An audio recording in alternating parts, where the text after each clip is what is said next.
The future of Italian-American identity depends very much on what we do with the past. Over the last 40, 50 years, all we've tried to do is hold on to the past to make it present, and it doesn't work. The past has changed. The present generations really don't have that much connection to the past, and so we must look to the future for this identity, for Italian-American studies, and for the Italian-American people. The future means going to Italy, knowing that Italy has changed from when their grandparents and great-grandparents. This new connection between Italy and the United States through studies, through touring, will create a different awareness. When I came to Italy the first time, I had ideas in my head of what Italy was like, and when I arrived here, it was changed because my grandparents told me what Italy was. For my children, for example, I grew up in a little Italy in Chicago, and all they know is the past that I told them, and it's not there anymore. So the past exists for a moment, and then it's not there anymore. So we can only depend on the present to take us into the future. For the future, we will need studies, we will need museums, we will need books, films, and these are the true, the arts will help us create a different sense of the future than we've had in the past.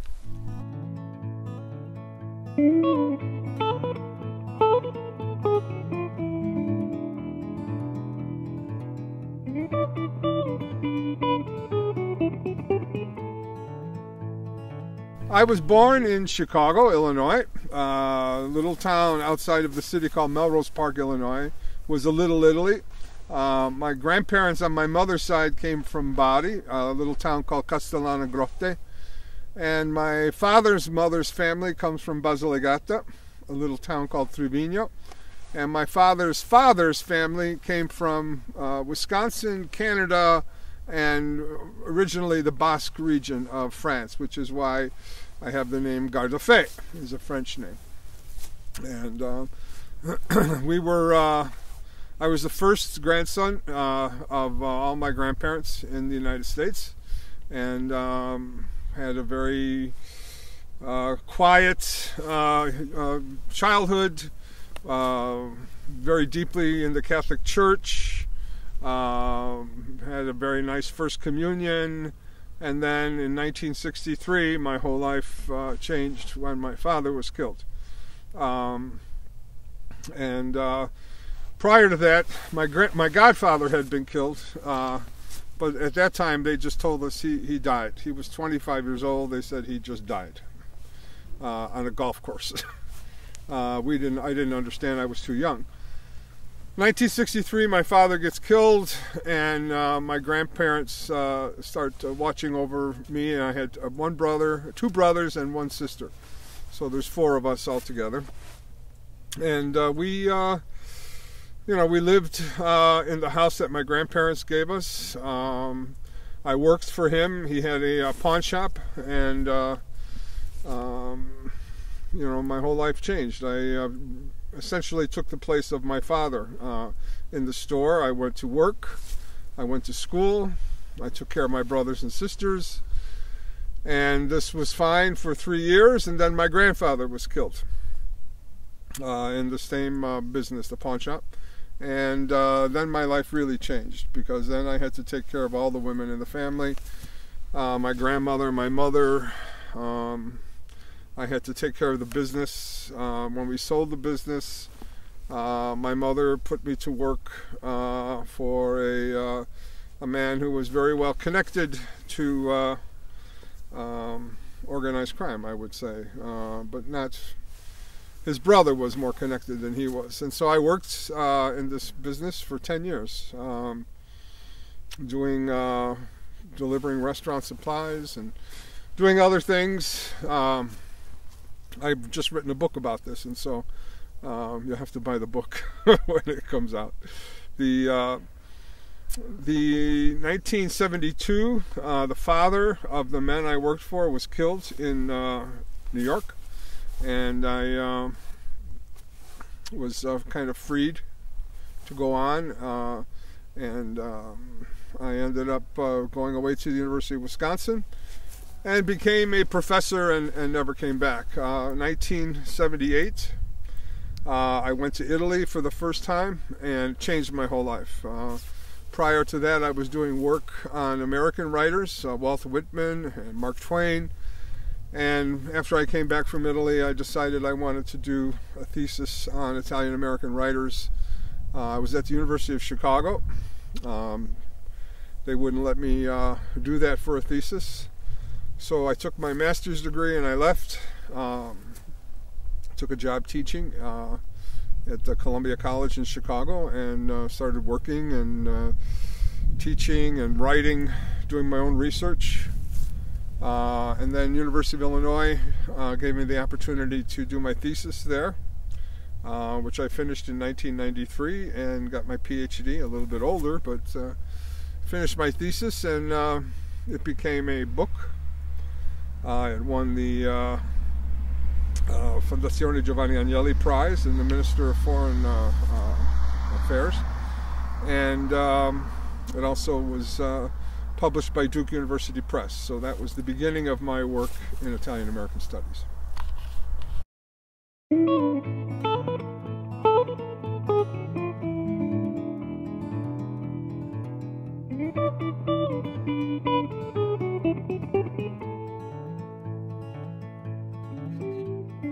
All my life I thought I was Italian growing up. When I was growing up in Chicago, the town I lived in was filled with Italians, old people always speaking Italian. And when I came to Italy for the first time, I was 26 years old. And that's when I realized I wasn't Italian, I was American, because the language that I spoke was not the Italian that they understood in Venice. In fact, when I went to Castellana Grotte, where my family's from, they even told me that I was too young to speak so old. It was a dialect that I had been speaking of my grandfather's Italian, and they sent me down into the piazza with the old people, and they were laughing at me. They said, "Oh, you are so young to speak so old." And I realized that the reason that I didn't feel that I was American in the United States is because my family seemed to be different from the other families. And I tried very hard, but there was nothing Italian about the education that I had.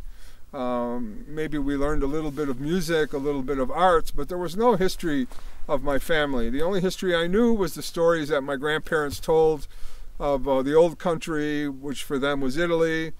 And so what happened for me in 1979, Italy became a new country for me, and I began to explore it. I came back and I started speaking Italian.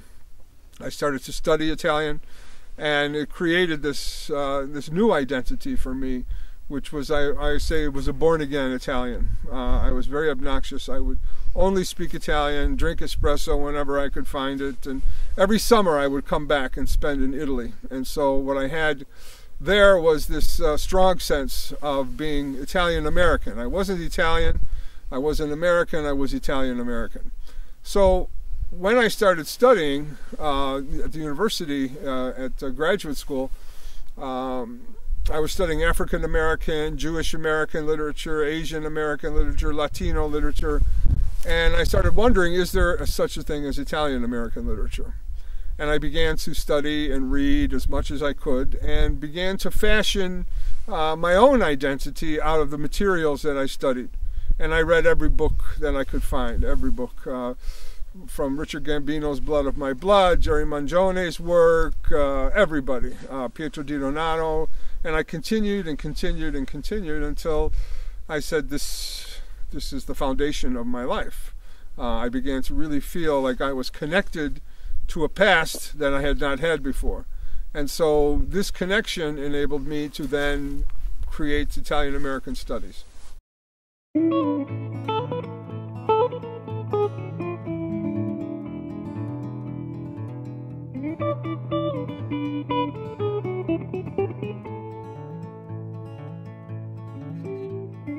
Italian American Studies is the synthesis between Italian studies and American studies, which is some of the oldest studies in universities, especially in the United States. But we do things that are different from these individual departments. We do cross studies, we do sociology, history, literature, film, even geography, economics. And so Italian American Studies is a way for us to get a sense of the whole experience of the Italian immigration to the United States, the history of the people coming to America, what happens when they settled into Little Italies, and then what happens when the Little Italies disappear. Where will the idea of the future Italian America be? I think it's going to be done in the universities. People will study Italian American culture the same way they study anything from the past. But the interaction between Italy and the United States will always bring a sense of Italian American studies to reality. No matter what happens in Italy, no matter what happens in America, there will always be Italian American studies.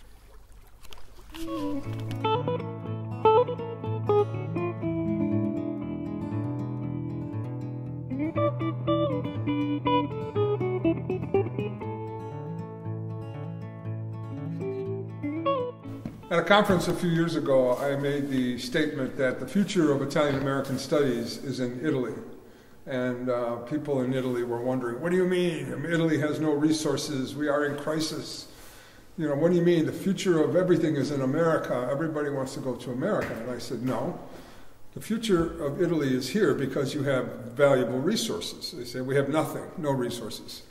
And I said, well, you have many, many students, young people who need to know the truth about the past so that make it work in the present and have a better future. And this to me is what this program is with CUNY and Calabria.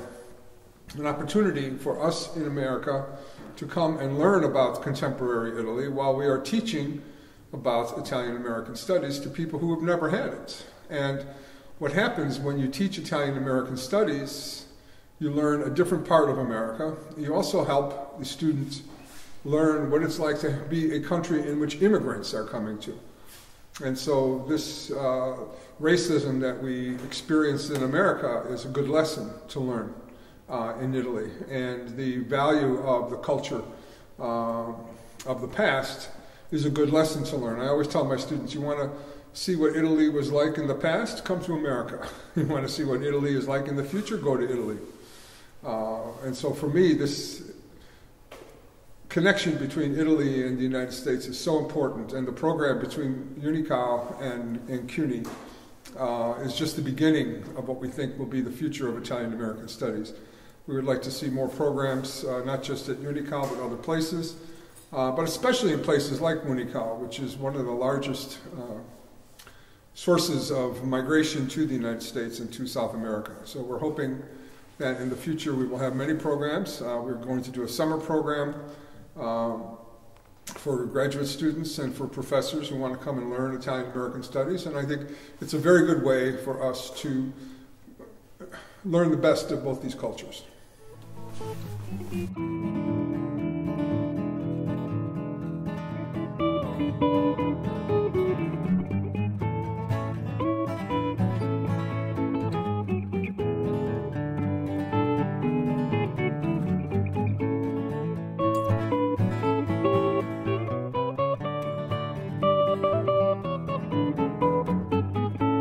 Mm-hmm.